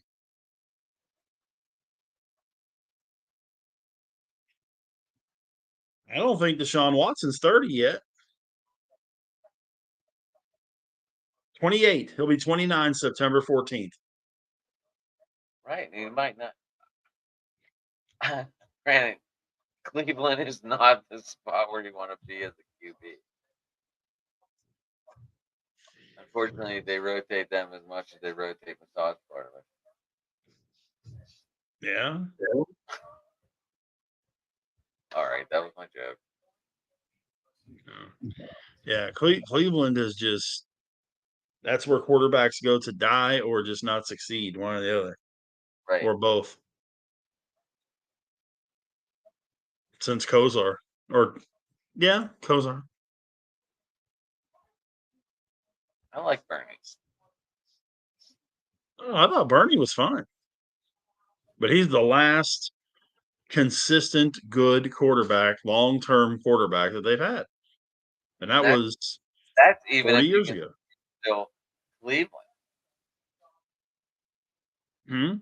original Cleveland, before they put a new franchise. They didn't steal a team. With the Right. franchise, they expanded to Baltimore again. Everyone loves look if they would have just taken the whole team, that means Jim Brown would have been a Baltimore Ravens. But they didn't. They didn't take all the stats with them, Rich. They picked up the team, said, "Hey, we're relocating, and we're starting a new franchise, but we're leaving Cleveland here to clean up their mess. They need a new stadium. Period. Build a new stadium, and you get your team right back." 5 years later, boom, Yeah. reinstated the Cleveland Browns. Yeah. The We Cleveland really did. people, if Johnny, if you're still watching, me and you have talked about this back and forth for a good while. Yeah. Makes sense. That's just my thoughts. I mean, everyone, it was a touchy subject when this all went down. Oh yeah. Oh yeah. I mean, when I was doing radio in Baltimore, you really ran into three different types of fans. Okay. You ran into Colts fans who were still sticking with the Colts even though they moved to Indy. You were running into Baltimore fans who you could have put whatever team in Baltimore, and Baltimore was and they were gonna pull for them.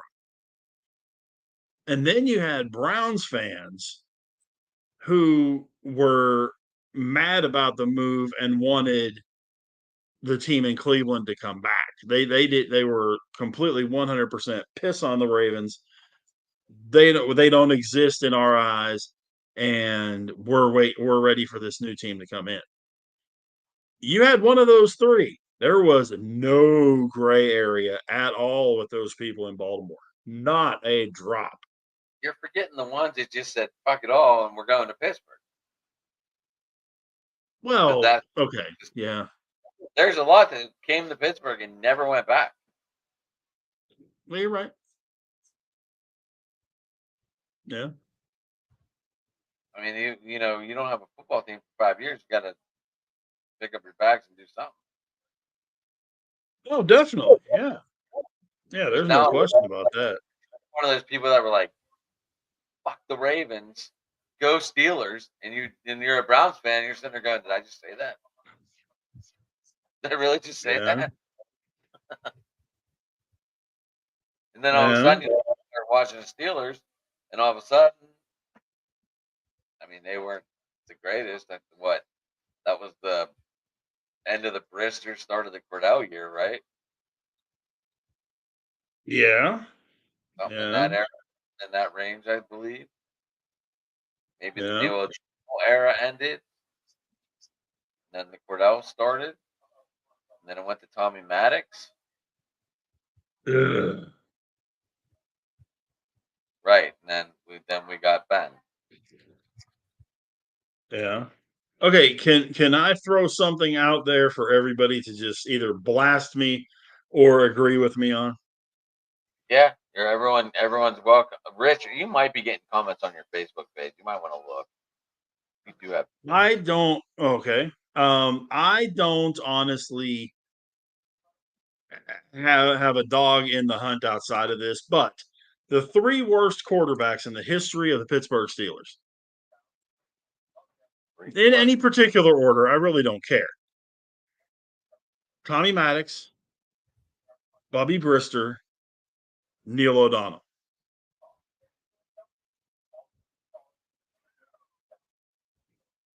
And yes, I understand O'Donnell quarterbacked the team to a Super Bowl.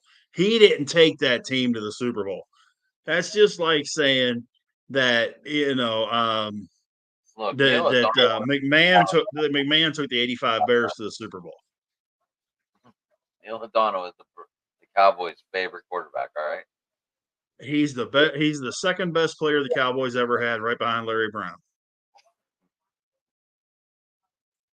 and for maybe our younger viewers that don't know that, Larry Brown intercepted Neil O'Donnell twice on balls thrown right to him for touchdowns. And that's Right why. to him.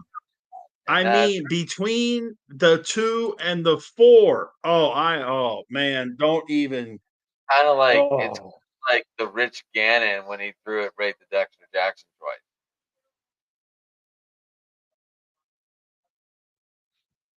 It was that kind of moment because that might have been like a little, maybe that was a little bit later. Possibly. Yeah, my guy, you're right. We do have some stuff on the Facebook page. My guy AJ Whiteside, the Kang, not the King, Kang of the Blues, Kang. He's a big Rangers guy, just like I am, and he's we get into these arguments about Jose Leclerc, and he agrees with me that they're not selling. But he's with me too. That those 2 days right after the All-Star game absolutely suck out loud. So you were right. We did have some stuff on the Facebook page. Y'all keep hitting us up, hit us questions and all that kind of good stuff too. Yeah, I don't know why. Like, I don't know why your page is linked to it here, but it's not coming up as the comments. So you're gonna have to keep your eye on that. You might even have some Twitter comments too. I'm not sure. I can look.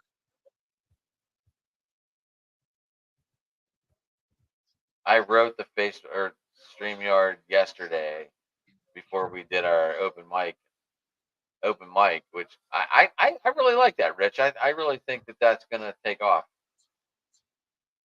That was pretty cool. Yeah. I Yeah, didn't that really was know what to do, and I just was like, I just threw it together in the last second. I really didn't know what to call it. I didn't really feel like going through topics. I was like, screw it, we're just gonna go with an open mic. But I said sports. I don't want to get into all the other shenanigans. I've never done well. that on any of my podcasts to talk politics. No, I definitely wouldn't want to get into politics, but it's really funny when you get sports guys that start talking about some important stuff outside of sports. Like when you start talking about every everybody that's a barbecue fan, okay? And this is a Texas thing, but it'll go all over the place, okay? Oh my gosh, I got to tell you something, Rich. I found this. Say again. I didn't try it yet, but I am going to order it. I'm very excited about this. What's that? I found a new habanero. Are you a spicy guy? Yeah. Well, the whole thing with what we talked about last night on the show, we talked about Matt and his peanut butter and jelly habanero wings. Were you there when Huh? we talked? He said they're No, I delicious. wasn't in on this. They're delicious, and I can't wait. Hopefully, he comes on next Tuesday, and we can hear all about this because he's on Fat Boy What? Summer right now, and he's in Ocean City, Maryland, and he is just enjoying himself to no end. Time Go out. ahead, He's in Ocean City, Maryland, and he's eating wings. The dude. hell is he doing eating wings in Ocean City, Maryland? Dude, He he is should be eating crab, blue crab, and soft shell crab till he can't see straight. he is on Fat Boy Summer 24. All Oh, of his Facebook posts have just been food for the past 4 days. I'm like, man. what are you doing, dude? You're eating like a king. Well, around in these parts, and that's a very Texas thing to say, in these parts, barbecue, you're not going to get a lot of argument on barbecue because it's a consensus thing that good barbecue is good barbecue. Whether you are a brisket fan, a sausage fan, a turkey fan, whatever, okay? The meat is one thing. You want to start getting to where people are ready to throw fists, start talking about sides because some people it's beans and potato salad, some people it's mac and cheese and greens and this and that and the other thing, and I'm the same. You couldn't get me to eat potato salad on a bet. My wife and my girls love it, my mother-in-law loves it, and that's fine. That leaves more for them, that's fine. Even the mustard kind of But potato salad? huh? Even the mustard kind of potato salad with a little salt and pepper on them? I don't Yeah, even like don't potato do it. salad, but when I ate it with salt and pepper, the mustard brand, I was like, this is a whole new heaven to me right now. Nope, I don't do macaroni salad either. I'm not a fan of that either. Nope. I'm good with beans. Give me corn on the cob. That kind of stuff. I'm a happy guy. But I'm serious, man. You want to talk about getting some people ready to throw down? It's talking the sides of the barbecue. And of course, sports and barbecue go together because, as my buddy Chris Arnold says, barbecue is a sport. Okay, all right. I can see that. I can see that because it's still a competition. They've made everything a competition. Best barbecue in Kansas City. I'm sure Texas has one too. Best barbecue in Oh, yeah. Texas. Oh, dude, I promise you. You want to talk about some serious stuff, man. You go to some of these Texas barbecue competitions. I got the chance. I was in radio a year and a half. Okay. My program director on the sports station says, "Hey, you get your first appearance." I was like, "Okay, great. What am I doing?" He said, "You're going to be one of the judges at the Texas State Cook-Off, STEAK Cook-Off." Okay. I'm going to this little town called Hyco, Texas. That's Population, right. That's where huh? the big one, right? That's where the big one is, right? The big what? The big barbecue. It's That's one where of they them. hold their. That's where they hold their state champ. I've seen it on TV before. Yeah, that's one of that's one of the places where they have it. They move it around now. But I get out there and I'm like, okay, and I get there and there's got to be 50 trailers. And I mean, these things are decked out, pillar to post, smoking everything conceivable. And I'm going, right. I've had, you hear about the meat sweats. I had them once. That was that day. I must have ate 4 pounds of sausage, brisket, steak, all that stuff throughout the course of the day, judging all this stuff. Oh my gosh. And I mean, you're walking around and watching what these people are doing and all that kind of stuff.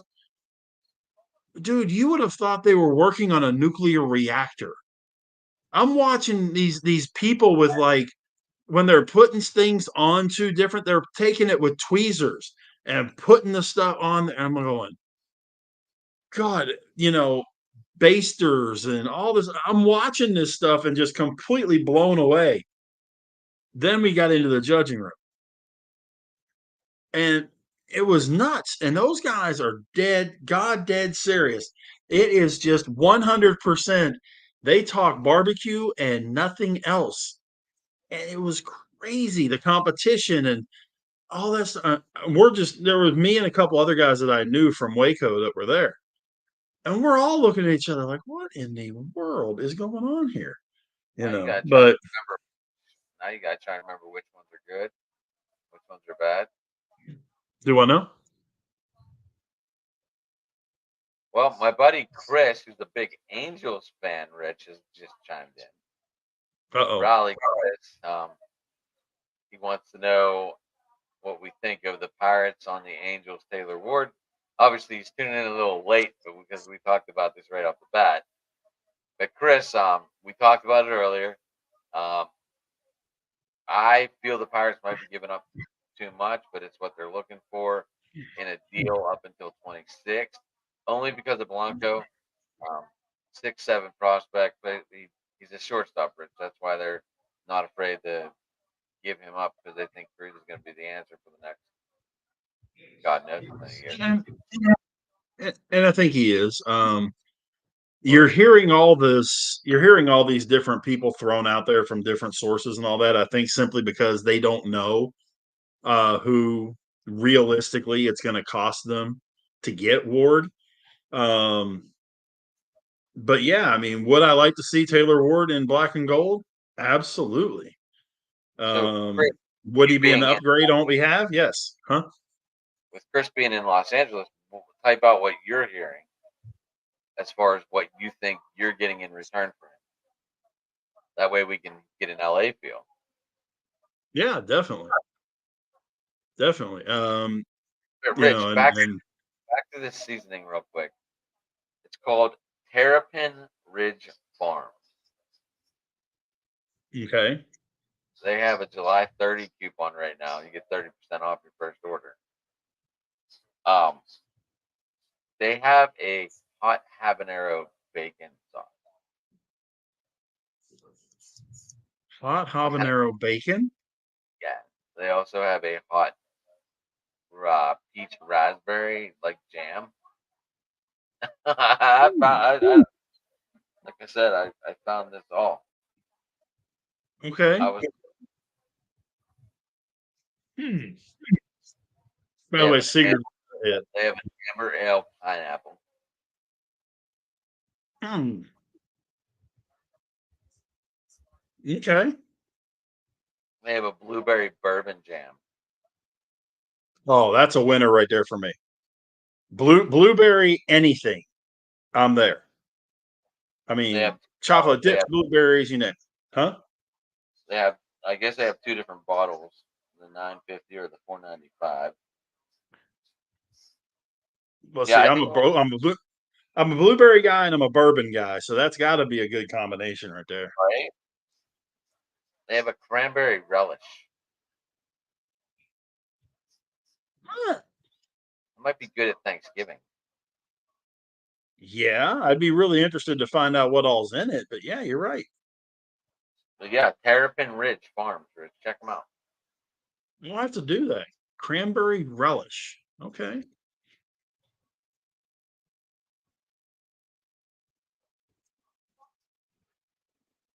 They have a hot pepper peach. Yeah, I'm like I was looking for a mango habanero because I like the flavor of the mango habanero, and then this site Mhm. popped up. And I'm like, what else do they have? So I might order some stuff. I can't really blame you. I mean, that sounds good. In all directions, it sounds good. So Rich, you're in luck if you're a big fan. They have a 32-ounce jar of the blueberry bourbon pecan jam. I don't know if you're a pecan fan. Blueberry That might bourbon pecan. that might not be bad. Okay. Yeah, I'm not the biggest pecan. I guess it would depend on how much of the pecan is like pecan forward. I'm not the biggest pecan guy, but if it's one of those where it's kind of in the background, yeah, that could be pretty good. That could really be that could be interesting. They're all blueberry bourbon pecan. Just to clear Hmm. that up. I have to check that out. Definitely gonna have to check that one out.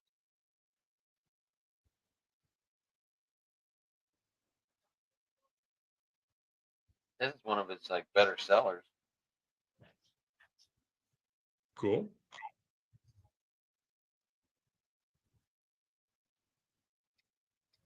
I don't know. Every once in a while, I get on this kick to find really good sauces. Uh-huh.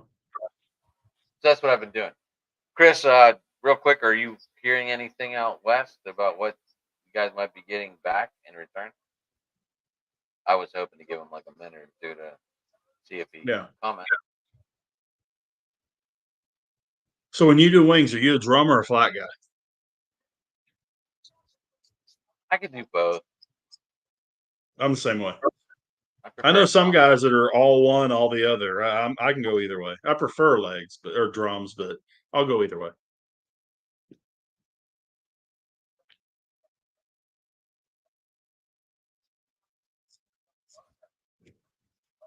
I wonder if those taste like Fig Newtons.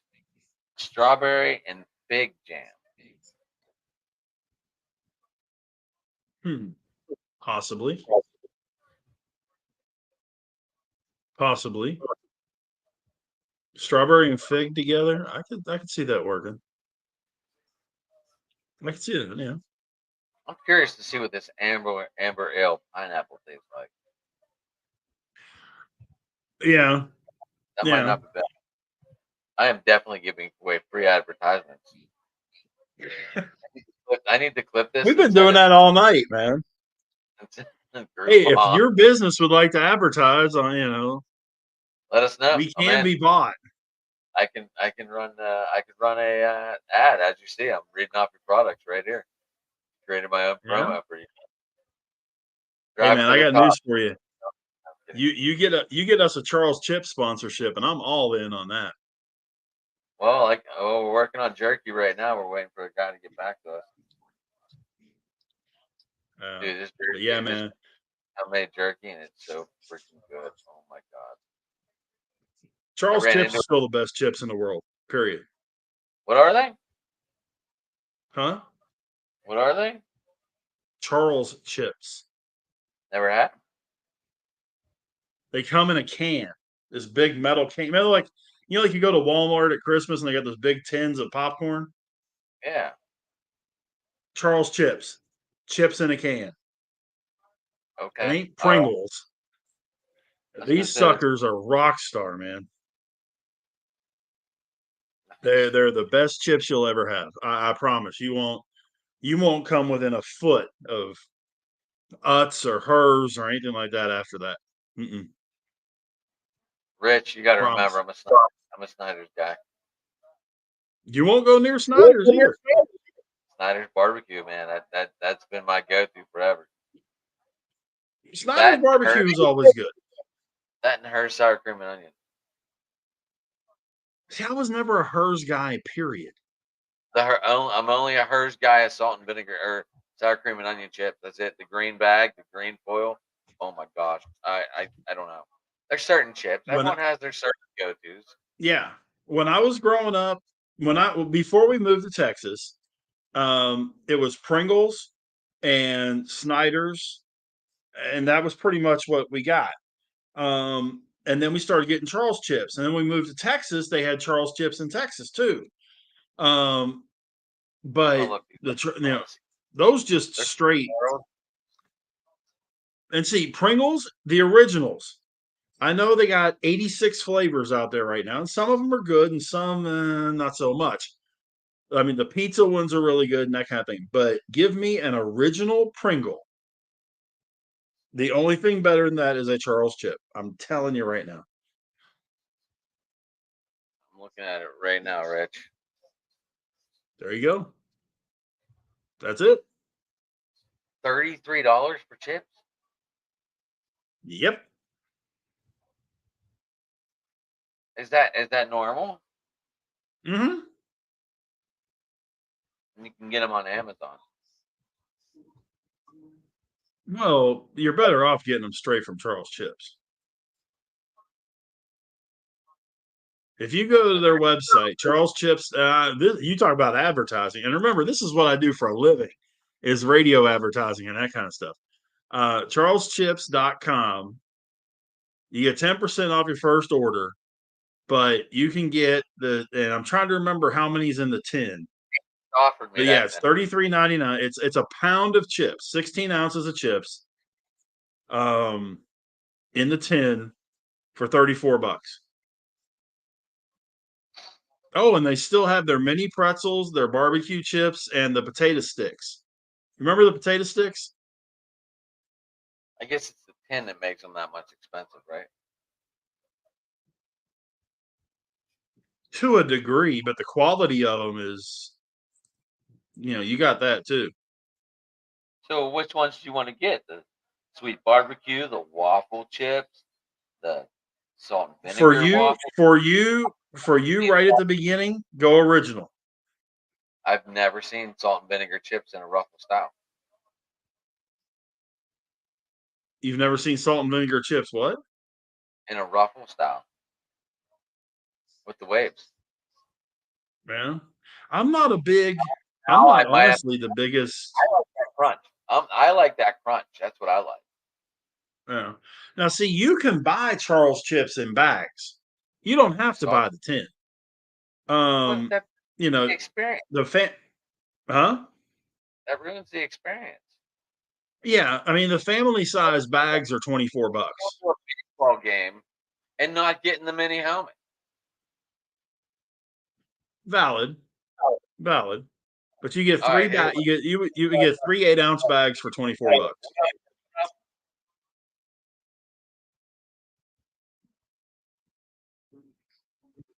this is what Chris is hearing.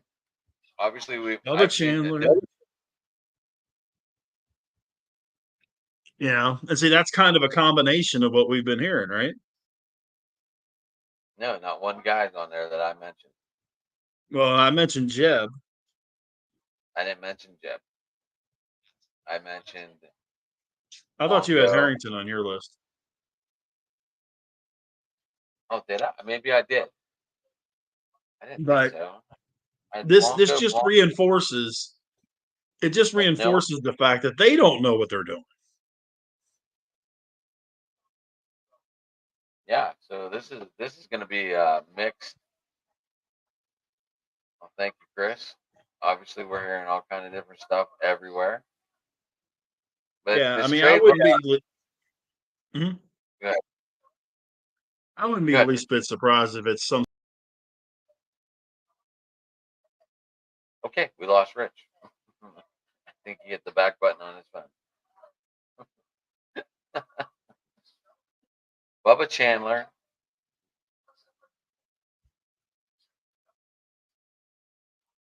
And he's back after he hit the back button on his phone. No, I did something different. So that's what I get for trying to talk and do 3 things at once. Right? We're not good at multitasking. Right. Look, this is why they don't need Taylor Ward right now, Rich. This is what's coming out of Angel guy Chris here. Okay. I guess Right? their outfield is full. Yeah. I guess. I mean, and the funny part is, I'm sitting here and I've got the Rangers and Angels on right above my head. They pull Taylor Ward tonight. That means we know what's going on. Well, Ward's hitting 3 in their lineup. So he's in the lineup. But yeah, I mean, I don't know. I mean, yeah, I mean the Angels have they've got some depth in the outfield, which is very true. I'm not real sure what to think about Joe Adele. I mean, if he would just actually play the way he can, he's the one that he's hitting ninth with 14 bombs. Someone want to explain that one to me? It's because he's hitting a $150. I know I'm being facetious, You're but just hoping that some magic happens between 6-7, get on base, and maybe he hits a bomb or he strikes out. I guess it's like Jackson I Winsky. guess I do. He gets hot for 3 maybe. games, then he's gone for 8, and then we're all like, Jackson Winsky sucks. Send him back down. Get him out of here. Yeah. Yeah. And I mean, Adele's career average is 200. I just I mean, it's not like Taylor Ward's batting much better at 239. Oh, not for his career. this year, Rich. We're going off this year. Well, I understand, but you got to understand too that the batting averages in Major League Baseball this year are all down. His career average is 251, which is strides ahead of what the Pirates are putting out there now, not named Ryan Reynolds or Andrew McCutchen. Right. Look. This team still has a lot of work to do, Rich. We both agree on that. This team still has a lot of work to do. Sure. They've got a foundation to build on. Now they just got to build on it. You've got 3 pitchers that you can build a pitching staff around. 4 pitchers you can build a staff around, really, if you count Bednar. You've got We know 3 or 4. Space. Say again. Age is bound to catch up to McCutchen. Okay. So we're going to be looking at either a DH or a daily, I don't know, platoon player. I guess McCutchen's like a platoon player now. At this point in his career, yeah. Because would McCutchen just be a bench player if the pitcher's batted in the NL?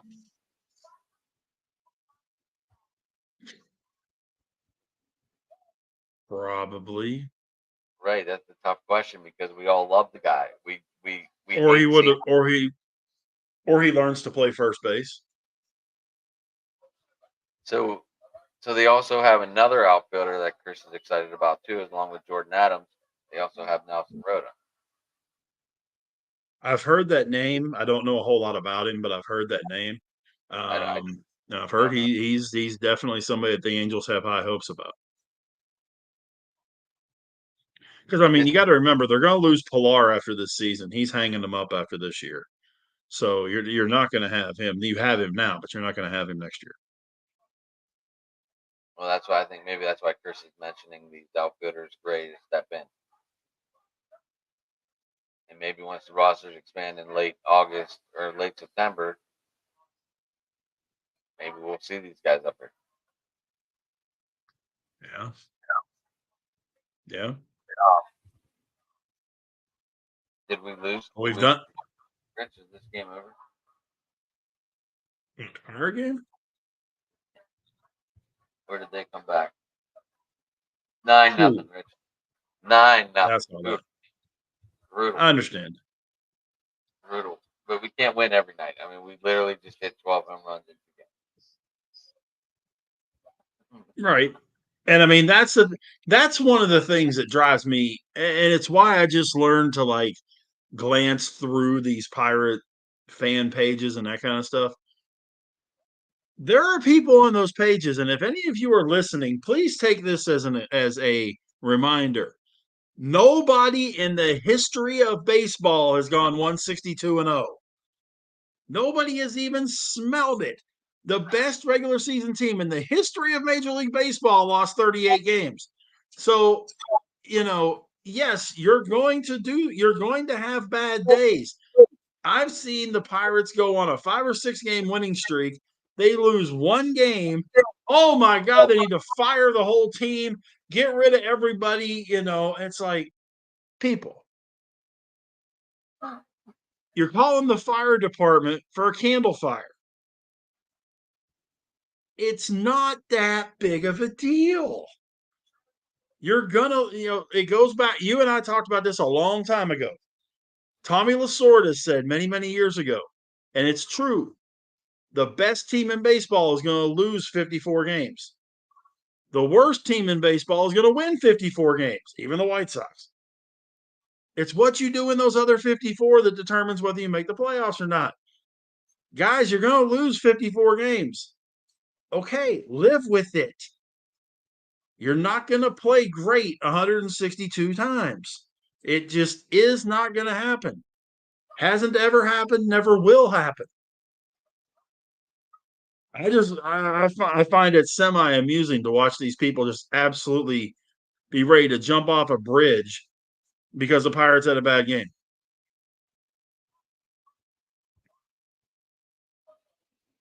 I like what Chris is saying. Yeah, are you ready for this bold statement, Rich? I don't know if you got to see it or not. I like it. I think they're a contending wild card team, man. I said that a while ago. I'm not counting them out. With the way the playoff system is right now, they're a playoff contender. I just think we need a for couple what that's pieces. worth. That's it. I think we just need a couple pieces. Exactly. And Taylor Ward could very easily be one of those pieces. Is he the piece? No. Is he one of them? Yeah, he could be. Very easily. Middle pieces that you kind of like the find. He's not that middle. He's like that little side piece that goes down one of the sides on a puzzle. He's not that middle last piece. Right. I mean, as we sit here right this second tonight, the Pirates are 3 games out of the wild card.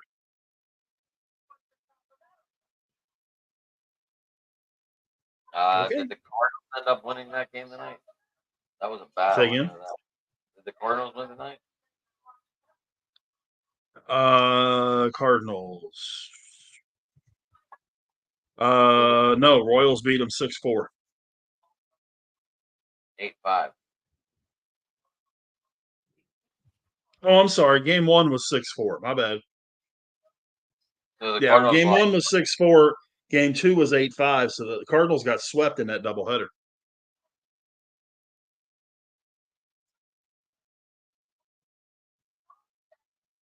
I mean, we still have a lot of baseball. A lot of baseball left. Oh, yeah. We say that then before you know it, the season's over. Right, but I mean, every team in the league has somewhere in the neighborhood of 70 games left. Right. That's a lot of baseball. You're 100% right. That's a lot of baseball.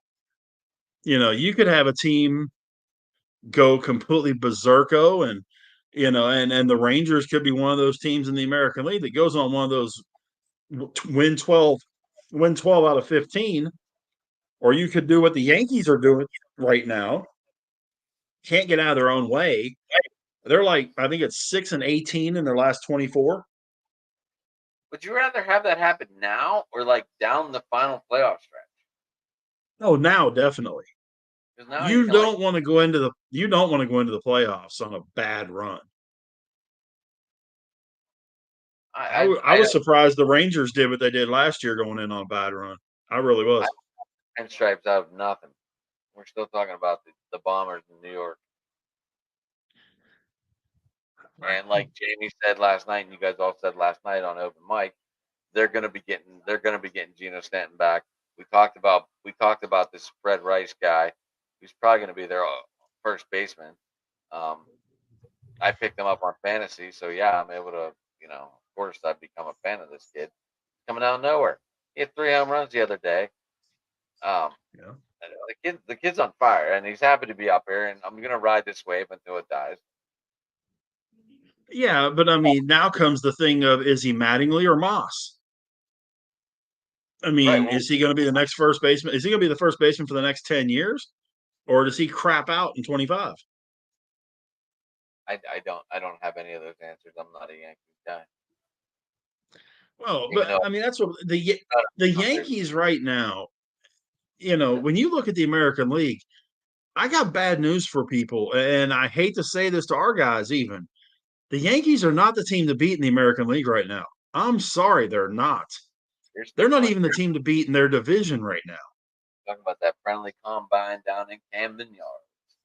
It's Baltimore, it's Cleveland, and I'm telling you, people sleep on Seattle.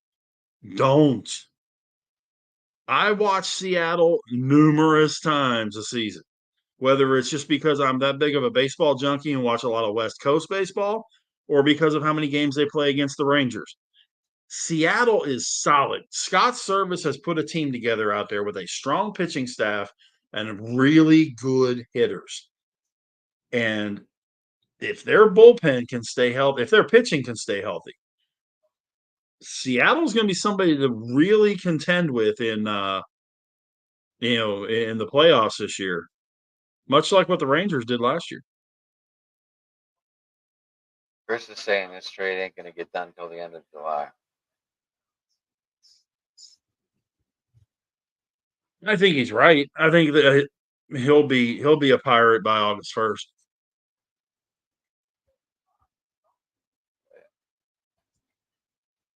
But yeah, I guess time's gonna tell.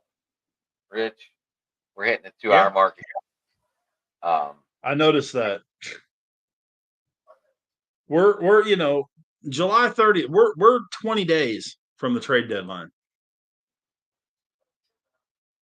Well, happy birthday, Mr. Chris.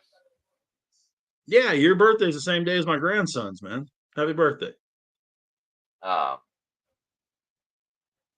so Rich, I guess we'll see. Hopefully, you're gonna jump in with open mic on Tuesday. Give you a chance to Say talk that again. fantasy. I'm sorry. Hopefully, you're gonna jump in with us on open mic Tuesday. We're gonna start doing this as a regular thing. Yeah, Um, sure. I'm in. and I'm gonna look into these seasonings a little bit more.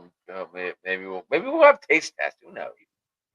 Because Matt has me Sure. completely out of whack with these peanut butter and jelly habanero wings now.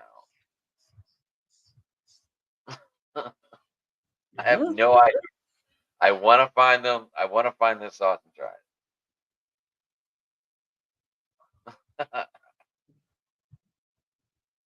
Say that There. last thing again. I lost you. I said I want to try these damn wings now. Well, But Rich, anyway, always fun chatting with you, sir. yeah, man. How do Chris? Thank you for tuning in.